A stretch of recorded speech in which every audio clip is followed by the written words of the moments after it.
Mannam institute for research development and training ഇൻസ്റ്റിറ്റ്യൂട്ടിന്റെ ഗവേഷണ കേന്ദ്രമായ centre for Kerala mathematical and ആസ്ട്രോണമിയുടെ ഉദ്ഘാടനം വൈക്കം വടയാർ സമൂഹം ഓഡിറ്റോറിയത്തിൽ നടന്നു.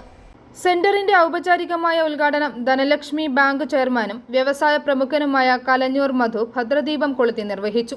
MIRDTയുടെ ഔദ്യോഗികമായ ഉദ്ഘാടനം പ്രശസ്ത ഗണിതശാസ്ത്രജ്ഞനും അധ്യാപക പ്രമുഖനുമായ പ്രൊഫസർ രാമചന്ദ്ര മേനോൻ നിർവഹിച്ചു. കേരള ഗണിതവും ആചാര്യന്മാരും എന്ന വിഷയത്തിൽ കൊച്ചി സർവകലാശാല പ്രൊഫസർ ഡോക്ടർ ജി മധു മുഖ്യപ്രഭാഷണം നടത്തി. തുടർന്ന് കേരള ഗണിത ജ്യോതിശാസ്ത്ര സംഭാവനകൾ എന്ന വിഷയത്തിൽ ഡോക്ടർ രാജശേഖർ പി വൈക്കം പ്രബന്ധം അവതരിപ്പിച്ചു. സെമിനാറിൽ സെന്റ് ആൽബർട്ട്സ് കോളേജ് മുൻ പ്രിൻസിപ്പൽ ഡോക്ടർ ലെസ്ലി പള്ളത്തു, മുൻ DB college principal doctor P Vijayalakshmi, ഗണിതശാസ്ത്ര വിഭാഗം മുൻ അധ്യക്ഷ ഡോക്ടർ വത്സല എന്നിവർ ചർച്ചകൾക്ക് നേതൃത്വം നൽകി.